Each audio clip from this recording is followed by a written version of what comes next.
یہ کہا ہمارے علماء نے بیان فرمایا کہ آتے ہی اس نے کلمہ طیبہ کو پڑھ لیا اور فوراً وہ مسلمان ہو گیا. وجہ اس کی یہ تھی اللہ کے نبی صلی اللہ علیہ وسلم کا جو معجزہ تھا شق قمر کا یعنی چاند کے پھٹنے کا, اس معجزے کو وہ دیکھ کر آیا تھا. اس لیے رسول اللہ صلی اللہ علیہ وسلم کی اس معجزے کی صداقت کرتے ہوئے وہ مسلمان ہو گیا. ارے غیروں نے رسول اللہ صلی اللہ علیہ وسلم کے معجزوں کی تصدیق کی ہے, آپ کی سیرت کی تصدیق کی ہے.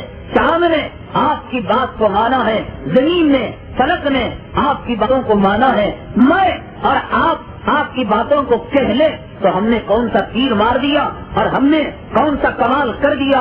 اصل بات تو یہ ہے کہ ہماری زندگی میں رسول اللہ صلی اللہ علیہ وسلم کی سیرت کے نمونے کتنے آئے ہیں. ہماری زندگی میں, ہمارے لباس میں, ہمارے سماج میں, ہمارے معاشرے میں جو چاہے ہم کریں اپنی مرضی سے. ہر تاجر کہتا ہے سود کے بغیر ہمارا کاروبار آگے نہیں بڑھے گا, چٹ فنڈ کے بغیر, بینک سے لون لیے بغیر ہم کاروبار میں ترقی نہیں کر سکتے. قرآن کہتا ہے یمحق اللہ الربا ویربی الصدقات, اللہ تعالیٰ سود کے کاروبار کو گھٹا دیتا ہے. اللہ تبارک تعالیٰ صحیح تجارت کے کاروبار کو ترقی دیتا ہے. آپ کا کیا اس پر ایمان ہے؟ کیا آپ کا اس پر یقین ہے کہ اللہ تعالیٰ کو گھٹاتا ہے؟ کون تاجر ہے مسلمان جو اسلام سے بچا ہوا ہے؟ کوئی ماننے کے لیے تیار نہیں. کوئی مولوی کہے, کوئی ملا کہے, کوئی مقرر کہے, ارے ان مولویوں کو کیا معلوم ہے صاحب, بزنس مینجمنٹ کورس تو ہمارے بیٹوں نے کیا ہے, ہم نے کیا ہے. یہ کارخانہ ہمارے دادا کا ہے, ہمارے باپ کا ہے, ہمارے آبا. یہ مولوی بیٹھ کر کہہ دیتے ان کو کیا معلوم, یہ 2 رکعت کے مولوی ہے, یہ نماز پڑھانے والے, رکوع کرانے والے اور سجدہ کرانے والے. اللہ کا قرآن جھوٹا ہے, نبی نے جھوٹ بات کہی. قرآن نے کہا فَإِن لَّمْ تَفْعَلُوا فَأْذَنُوا بِحَرْبٍ مِّنَ اللَّهِ وَرَسُولِهِ, اے لوگو اگر سود سے نہ بچو گے اللہ کی طرف سے اعلان جنگ ہے, خدا تم سے جنگ کرنے کے لیے آئے گا. حدیث پاک میں جناب محمد الرسول اللہ صلی اللہ علیہ وسلم نے ارشاد فرمایا, آپ جانتے ہیں سود کے 70 سے زیادہ درجے ہیں اور ان میں ہلکے درجے کا جو سود کا عذاب ہے, کوئی شخص اپنے ماں کے ساتھ زنا کرے, اپنے ماں کے ساتھ منہ کالا کرے. ہر گھروں میں دیکھو عورتیں اپنے طور پر, مرد اپنے طور پر, چھوٹے تاجر اپنے طور پر, بڑے کارخانے والے اپنے طور پر, میڈیم کاروبار کرنے والے اپنے طور پر کسی نہ کسی طریقے سے سود کے اندر ملوث ہیں. مجھے یہ بتائیں زندگی کے کس گوشے میں آپ نے ایمان کو لایا ہے, اسلام کو لایا ہے, اور زندگی کے کس گوشے میں سیرت کے سانچے میں آپ نے ڈھالا ہے. آپ نے اپنے گھر کو نبی کے گھر کی طرح بنانے کی کوشش کی, یا اپنے محلے کو نبی کے محلے کی طرح بنانے کی کوشش کی, یا اپنی مسجد کو, یا اپنے لباس کو, یا اپنے ظاہر کو, یا اپنے چہرے کو, یا اپنی شادی شدہ زندگی کو, یا اپنی اولاد کو. مجھے بتائے نبی کی سیرت کا جلسہ کرنے آ گئے, نبی کا نام لینے آ گئے, نبی کا کیریکٹر اور اخلاق بیان کرنے آ گئے. آپ زندگی کے کون سے گوشے میں دل کی گہرائیوں سے محبت کرتے ہیں کہ نبی کا طریقہ میری زندگی کے اندر آ جائے, رسول اللہ صلی اللہ علیہ وسلم کی سنتیں میری زندگی کے اندر آ جائے. حضرات عشق کے بارے میں مولانا روم رحمت اللہ علیہ نے فرمایا کہ عشق 2 قسم کا ہوا کرتا ہے, ایک ہے عشق حقیقی اور ایک ہے عشق مجازی. ایک صحیح محبت اور ایک جھوٹی محبت. یہ جتنے دعوے ہو رہے ہیں یہ سارے کے سارے دعوے حضرات رات کی تاریکی میں, تنہائی میں آپ ٹھنڈے دل سے غور کریں کہ آپ اللہ کے ساتھ, اللہ کے نبی کے ساتھ دھوکے کا معاملہ کر رہے ہیں, آپ دین کا کھلواڑا کر رہے ہیں, آپ اسلام کا کھلواڑا کر رہے ہیں, آپ اپنے ساتھ, اپنے آپ کے ساتھ مومن کہہ کر, مسلمان کہہ کر اپنے ساتھ آپ مذاق کا معاملہ کر رہے ہیں. اللہ تعالیٰ کہتے ہیں کیا تم مجھے دھوکہ دو گے, کیا تم میرے نبی کو دھوکہ دو گے, کیا تم نبی کے وارثوں کو, جانشینوں کو دھوکہ دے گے. یخادعون اللہ والذین آمنوا وما یخدعون الا انفسهم. اللہ نے کہا یہ لوگ اللہ کو, اللہ کے نبی کو دھوکہ دیتے ہیں, یہ لوگ تو اپنے آپ کو دھوکہ دے رہے ہیں. اللہ یستہزئ بہم ویمدہم فی طغیانہم یعمہون. تم کہتے ہو کہ ہم ٹھٹا کرتے ہیں دین کے ساتھ، قرآن کے ساتھ، اسلام کے ساتھ. اللہ کہتا ہے اللہ تعالیٰ تمہارے ساتھ ٹھٹا کر رہے ہیں، تمہاری دنیا حقارت کر رہے اور تمہاری آخرت پہلے ہی تباہ اور برباد ہو گئی. اللہ تعالیٰ حضرت مولانا روم رحمت اللہ علیہ نے ہمارے جیسے لوگوں کو سمجھانے کے لیے محبت کی 2 قسمیں بیان کی. ایک محبت حقیقی، سچی محبت اللہ سے، اللہ کے نبی سے، اور ایک جھوٹی محبت جو ہم کیا کرتے ہیں. مجھے بتائیں وتر کی نماز کون نہیں پڑھتا؟ تبلیغی، غیر تبلیغی، نمازی اور رمضان کا نمازی یا جمعہ کا نمازی عام طور سے جو وتر پڑھتے ہیں، وتر کی تیسری رکعت میں ہاتھ توڑ کر باندھتے ہیں ہاتھ، اور اس کے بعد دعائے قنوت پڑھتے ہیں. اللہ کے دربار میں، خدا کے گھر میں وتر پڑھتے ہوئے، وتر آپ اپنی جورو کو سامنے رکھ کر نہیں پڑھتے. کوئی جورو کو سامنے سلا کر وتر پڑھتا ہے، یا کوئی بیوی اپنے شوہر کو سلا کر وتر پڑھتی ہے. وتر میں صاف معاملہ ہوتا ہے بندے کا اور اللہ تعالیٰ کا. کوئی درمیان میں دلال نہیں، کوئی درمیان میں ایجنٹ نہیں، کوئی درمیان میں بروکر نہیں. کیا کہتا؟ اللہم انا نستعینک ونستغفرک ونؤمن بک ونتوکل علیک ونثنی علیک الخیر. یہ فاتحہ کا جھگڑا، یہ چلے کا جھگڑا، یہ چھٹی کا جھگڑا، یہ چہلم کا جھگڑا، یہ جماعت کا جھگڑا، یہ دیوبند کا جھگڑا، یہ بریلوی کا جھگڑا، یہ اسلامی کا جھگڑا، یہ فرقوں کا جھگڑا کچھ دیر کے لیے پوٹلی باندھ کر رکھ دیجیے. وتر کی نماز تو آپ پڑھتے اور وتر کی نماز میں دعائے قنوت پڑھتے. دیوبندیوں کا، بریلویوں کا دعائے قنوت کوئی الگ تو نہیں، سب یہی ایک ہی دعائے قنوت پڑھتے ہیں.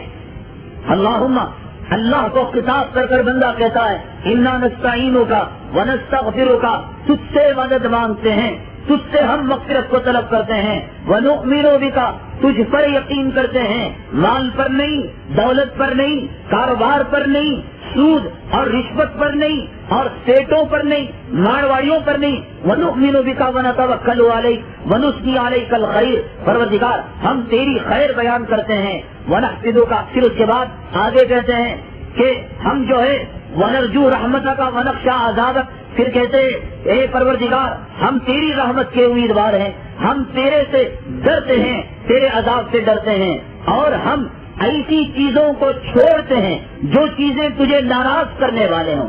بتلائیے آپ کی وتر کی نماز میں، آپ کے قنوت میں، آپ کے اللہ کے دربار میں موجودگی میں، دربار میں درمیان میں کوئی ملا نہیں، کوئی ایجنٹ نہیں، کوئی بروکر نہیں، صاف آپ کہتے ہیں ونحمدک، ہم جو ہے اے پروردگار عالم جو تجھ سے ناراض ہو، جو تیرے راستے پر نہیں چلتا، ہم اس سے ناراض ہوں گے.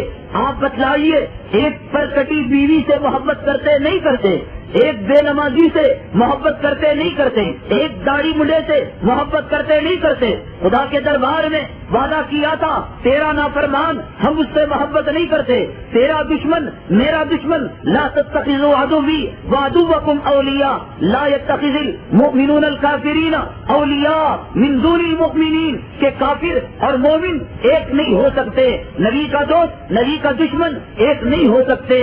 خدا کے راستے پر چلنے والا اور بتوں کے راستے پر چلنے والا ایک نہیں ہو سکتے. کوئی لڑائی نہیں جماعتوں کی، کوئی جھگڑا نہیں، کوئی اختلاف نہیں. اللہ کے دربار میں وعدہ کر کر کہ ہم چھوڑ دیں گے، اس کے باوجود آ کر آپ برابر گناہوں سے محبت کرتے ہیں اور گنہگاروں سے آپ کا تعلق قائم ہے. یہ جھوٹی محبت ہے میرے بھائی، اور جھوٹی محبت کامیابی کی محبت نہیں ہے. اور جھوٹی محبت نہ دنیا میں ہمیں کامیابی سے ہمکنار کر سکتی ہے، نہ آخرت میں نہ قبر میں ہم کامیاب ہو سکتے ہیں. ہماری محبت یہ ہے کہ جلسہ کریں، دعوت کریں، مٹھائی تقسیم ہو، شیرنی تقسیم ہو، چلا کریں، چھٹی کریں، دعوتیں ہوں، 11ویں ہو، 12ویں ہو، لوگ آئے، کھائیں، تعریف کریں، کھلائیں. کھانے کی حد تک، پینے کی حد تک ہم 100% مسلمان ہیں. مولانا روم رحمت اللہ علیہ نے واقعہ بیان فرمایا. آپ جانتے ہیں لیلا مجنو کا واقعہ پوری دنیا کے لوگ جانتے ہیں. لیلا مجنو میں بے پناہ محبت تھی اور بے پناہ محبت تھی. ان کی محبت کی مثال دنیا کی ہر زبان میں، ہر تہذیب میں، ہر قوم میں ان کی محبت کی مثالوں کو بیان کیا جاتا ہے. عربی کے اندر تو ان کے واقعات بہت ہی زیادہ مشہور ہیں. بیان کیا گیا کہ مجنون کا جو باپ تھا، والد تھا، لیلا کا جو عاشق تھا مجنون، اس کا جو باپ تھا بڑا پرہیزگار تھا. یہ دیکھا بجائے اللہ تبارک تعالیٰ سے محبت کرنے کے ایک لڑکی کا دیوانہ بنا ہوا ہے، ایک لڑکی کے پیچھے اپنی زندگی تباہ اور برباد کر رہا ہے. تو مجنون سے کہا خامخواہ ایک عورت کے پیچھے پڑ کر اپنی زندگی کیوں برباد کرے گا، آؤ ہم جو ہے کعبے کے پاس چلیں گے. روایتوں میں آتا ہے اللہ کے کعبے کے پاس کچھ مقدس مقامات ایسے ہوتے ہیں اللہ تبارک تعالیٰ ضرور وہاں پر دعا کو قبول کرتے ہیں. ایک ان میں سے حتیم ہے، وہ آپ دیکھتے ہوں گے کعبے کے پاس ایک چھوٹی سی یو ٹائپ کی دیوار ہے، جیسے کوئی اندر گیا تو کعبے کے اندر گیا. خاص طور سے اللہ تبارک تعالیٰ وہاں دعا کو قبول فرماتے ہیں. اللہ تعالیٰ موت سے پہلے ہر مسلمان کو ایک مرتبہ اس جگہ جانے کی توفیق نصیب فرمائے، اور جنہوں نے دیکھا بار بار دیکھنے کی توفیق نصیب فرمائے. اللہ دیکھنا قبول فرمائے. مجنون کا باپ لے کر گیا حکیم ہے، آج تجھے توبہ کرواؤں گا، لیلا کی محبت کو چھڑواؤں گا. حکیم کے اندر گئے اور جانے کے بعد صلاۃ حاجت پڑھوائی، اور پڑھوانے کے بعد خانے کعبہ کے غلاف کو پکڑا، اور پکڑنے کے بعد مجنون بے ساختہ کہنے لگا پروردگار ہر ایک کی محبت سے میں توبہ کرتا ہوں سوائے لیلا کی محبت کے، اور اس بات پر جو آمین کہے گا اس پر تو اپنے رحم و کرم کو نازل فرمانا. ایک تھپڑ کے بات میں کندقت کہیں گے لایا تھا تجھے مجنون کی محبت کو چھڑوانے کے لیے، اور یہاں پر خدا سے بھی لیلا کی محبت کو مانگ رہا ہے مجنون بن کر اور پاگل اور دیوانہ بن کر. تو پھر اس کے بعد کہا کہ توبہ کر لے ہر گناہ سے، ہر معاصی سے. تو پھر جب توبہ کروائی تو پھر مجنون کے زبان سے نکلا الہی اتوب من کل المعاصی، اے پروردگار عالم ہر گناہ سے میں توبہ کرتا ہوں سوائے لیلا کی محبت سے. پھر اس کی زبان سے وہی بات نکلی اس سے میں توبہ نہ کر سکتا ہوں، نہ کرنے کی طاقت مجھ میں ہے. اتنی محبت تھی اور اتنی محبت تھی. لیلا مجنون کے قصے ان کی گلیوں میں جب دنیا کے چپے چپے میں چل رہے تھے تو اس کے علاقے میں تو چلنا ہی تھا، اس کی گلی میں اور اس کے محلے میں تو چلنا ہی تھا. تو چنانچہ ایک مرتبہ لیلا نے جب دودھ دیا تو کہا اپنی خادمہ سے کہ اس دودھ کو میرے مجنون تک پہنچا دو. لیلا بھی چاہا کرتی تھی مجنون کو، لیکن کچھ مجبوری آتی خاندان کی جس کی وجہ سے وہ مجنون سے نہیں ملا کرتی تھی. تو ایک مرتبہ دل میں آیا اللہ تعالیٰ نے مجھے قیمتی اور بہترین لذیذ دودھ پلا رہا ہے، میرا مجنون کیوں جنگل کے اندر لیٹا رہے گا، چلو میں اس کا دودھ پہنچا دوں. چلو اس کے اندر کسی نے سن لیا نام نہاد سڑک چھاپ مجنون نے کہ آج لیلا دودھ بھیجنے والی ہے. تو اس نے اپنے خادمہ کو علامت بتائی میرے مجنون کی کہ تم فلاں جنگل کے اندر جاؤ گے تو میرا مجنون میرا چاہنے والا اور میرا عاشق ایک درخت کے نیچے دیوانہ وار اپنے بالوں کو بکھرے ہوئے اپنے کپڑوں کو بوسیدہ کیے ہوئے لیلا لیلا کہتا ہوا ملے گا. اب تو اس نے سن لیا اور سن کر وہ چلا گیا جنگل کے اندر، اپنے جو ہے بالوں کو غبار آلود کر لیا اور اپنے کپڑوں کو بوسیدہ کر لیا اور لیلا لیلا کی رٹ لگانے لگا. اور جب خادمہ نے دیکھا اور وہ علامتیں پائی جو علامتیں لیلا نے بتائی مجنون کی تو یہ سمجھی کہ یہی جو ہے مجنون ہے. کہا تم مجنون ہو؟ ہاں میں مجنون ہوں. کہا کیا ہے لیلا کا پیغام؟ کہا لیلا نے تیرے لیے جھوٹا دودھ بھیجا ہے اور اپنا بچا ہوا دودھ بھیجا ہے. فوراً لیا اور گٹاوٹ اس نے پی لیا اور خادمہ نے جا کر اس پیالے کو واپس کر دیا. لیلا نے پوچھا کیا بات ہوئی، کیا واقعہ پیش آیا؟ تو خادمہ نے سارے واقعے کو بیان کیا کہ مجنون ملا تھا اور اس نے دودھ کو لیا اور فوراً پی لیا اور کچھ بھی اس نے نہیں کہا کہ وہ میرا مجنون نہیں ہو سکتا، وہ کوئی سڑک بھاگ دیوانہ ہوگا جو دودھ کا اور کھانے پینے کا کتا اور حریص ہوگا، لالچی ہوگا جس نے میرے نام کا ناجائز فائدہ اٹھایا ہوگا. پھر دوسرے دن اس نے یہی کام کیا کہ جاؤ دودھ دے کر آؤ. پھر اس نے سن لیا کسی اور مجنون نے اور اسی طریقے سے اس نے کر دکھائے. خادمہ ایک اور مرتبہ دھوکے میں آ گئی اور ایک اور نقلی اور ڈپلیکیٹ مجنون کو اس نے دودھ دے کر آ گیا. لیلا نے کہا یہ میرا مجنون ہو ہی نہیں سکتا. تو پھر اس کے بعد لیلا نے ایک ہوشیاری کی اور چالاکی کی کہ تم مجنون کو دودھ بھی دینا اور دودھ دینے کے ساتھ یہ کہنا کہ اس دودھ کے بدلے لیلا نے خون کو مانگا ہے. تو چنانچہ جب یہ خادمہ گئی اور یہ نام نہاد اور سڑک چھاپ عاشق اور مجنون دی جہے سڑے جڑے درخت کے نیچے لیٹ کر لیلا کا نام لینے لگے اور انہوں نے جا کر دودھ دیا تو دودھ کو تو پی لیا، لیکن جب کہا کہ لیلا نے خون کو مانگا ہے تو کہنے لگے نہیں ہم تو مجنون نہیں، ہم تو عاشق نہیں تھا، ہم تو یوں ہی ہم کو بیوقوف بنانے کے لیے ہم نے دودھ کو پی لیا تھا، یہ کہہ کر وہ بھاگ گیا۔ اس کے بعد خادمہ نے دودھ دیا اور کہا کہ جاؤ مجنون ملے گا، اب اسے جا کر دودھ دینا۔ دودھ دیا تو مجنون نے یہ کہا کہ لیلا نے کیا پیغام دیا ہے، کہا کہ لیلا نے یہ پیغام دیا ہے کہ دودھ کے بدلے خون دینا ہے، تو دودھ کو تو پی لیا اور پینے کے بعد کہا کہ لیلا نے کیا کہا تھا، سر کا خون دینے کے لیے، ہاتھوں کا خون دینے کے لیے، پیروں کا خون دینے کے لیے، پیٹ کا خون دینے کے لیے، پیٹ کا خون دینے کے لیے، سینے کا، ہر جسم کے عضو پر اس نے خراج کیا۔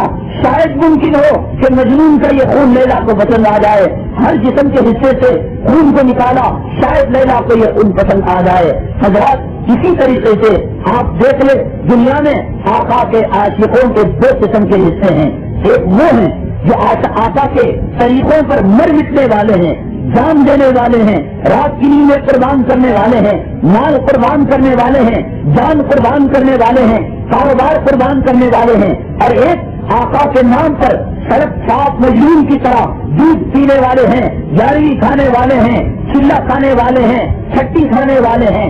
جیسے یہ مجنون ناکام ہے لیلا کی نگاہ میں، ایسے ہی یہ عاشق ناکام ہے خدا کی نگاہ میں اور نبی کی نگاہ میں۔ کامیاب بننا چاہتے ہو رسول اللہ صلی اللہ علیہ وسلم کے نام پر جب تک سب کچھ لٹانا نہیں آئے گا، اللہ کی قسم نہ دنیا میں کامیابی مل سکتی ہے نہ آخرت میں کامیابی مل سکتی ہے۔ عشق تو وہ آئے اور محبت تو وہ آئے جو ہمارے اکابرین نے محبت کے نمونے پیش کیے۔ حضرت مولانا حاجی امداد اللہ مہاجر مکی رحمۃ اللہ علیہ اپنی بہن کے ساتھ گئے۔ بہن کی عمر 85 سال کی تھی یا 92 سال کی تھی، یا تو 80 پر 5 سال، مختلف بات لکھی گئی ہے، یا تو 90 پر 2 سال۔ گئے ملاقات کرنے کے لیے اور کہا کہ بہن صاحبہ آپ سے ضروری بات عرض کرنا ہے۔ بہن نے کہا بتلائیے کیا بات ہے۔ حضرت مولانا امداد اللہ مہاجر مکی رحمۃ اللہ علیہ نے کہا یقین دلانا پڑے گا، وعدہ کرنا پڑے گا کہ آپ میری بات کو مانیں گے اور میری بات پر عمل کریں گی۔ تو کہا کہ حضرت ہم آپ کی بات کا انکار کیسے کریں گے۔